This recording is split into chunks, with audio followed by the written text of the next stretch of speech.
Hi అండి, welcome back to my channel. ఈరోజు నేను సేమ్యా పాయసం చేస్తున్నాను. కప్పు సేమ్యాలు, కిస్మిస్, జీడిపప్పు, బాదం పలుకులు, 4 యాలకులు, బాదం పప్పు కట్ చేసుకున్నాను, కుంకుమ పువ్వు.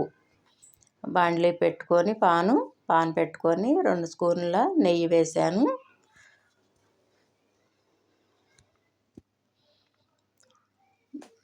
నెయ్యి హీట్ అయ్యాక సేమ్యాలు వేసాను. సేమ్యాలు లైట్గా నేతిలో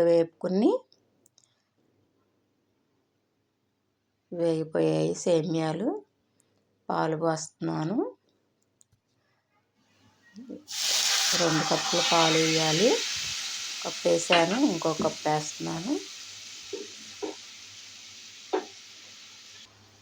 2 కప్పుల పాలు వేస్తే చక్కగా సరిపోద్ది. చక్కగా ఉడికి సిమ్లో పెట్టుకొని సేమ్యాలు ఉడికించుకోవాలి. అట్లా చక్కగా ఉడికించుకుంటే చక్కగా ఉడుకుతాయి. సిమ్లోనే పెట్టుకోవాలి.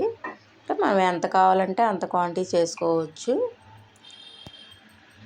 నేను కుంకుమ పువ్వు వేస్తున్నాను కొంచెం, అంతా 2 రెబ్బలు, కొంచెం కలర్ కోసం. పక్క స్టవ్ మీద నెయ్యి పెట్టుకొని డ్రై ఫ్రూట్స్ వేపుకుంటున్నాను.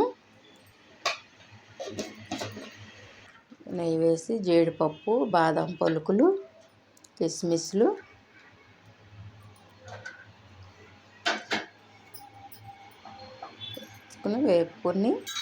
లైట్గా వేపుకొని పక్కన పెట్టుకుంటే సేమ్యా ఉడికాక వేసుకోవాలి.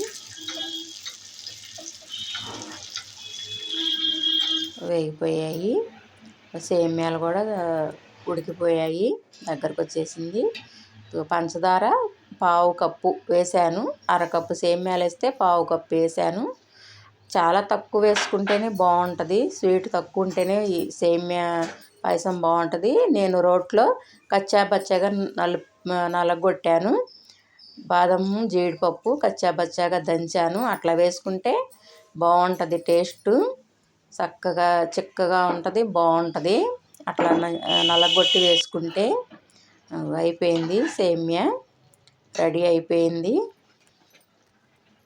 యాలక్కాయలు పొడి వేస్తున్నాను. అది కూడా రోట్లోనే నలగొట్టాను. అయిపోయింది సేమ్యా చక్కగా. చూసారు ఎట్లా అయిపోయిందో. డ్రై ఫ్రూట్స్ వేసుకుంటున్నాను ఫైనల్గా. సో ఎప్పుడు కావాలంటే అప్పుడు చక్కగా వంట అయిపోగానే చేసేసుకోవచ్చు. భోజనంతో పాటు తినేవాళ్ళు ఉంటారు, భోజనం అయిపోయాక తినేవాళ్ళు ఉంటారు. చక్కగా అట్లా చేసుకుంటే తినొచ్చు. ఫైనల్గా అయిపోయింది. చూసారా, సేమ్యా అయిపోయింది. నా ఛానల్ సబ్స్క్రైబ్ చేయండి, షేర్ చేయండి. బాయ్.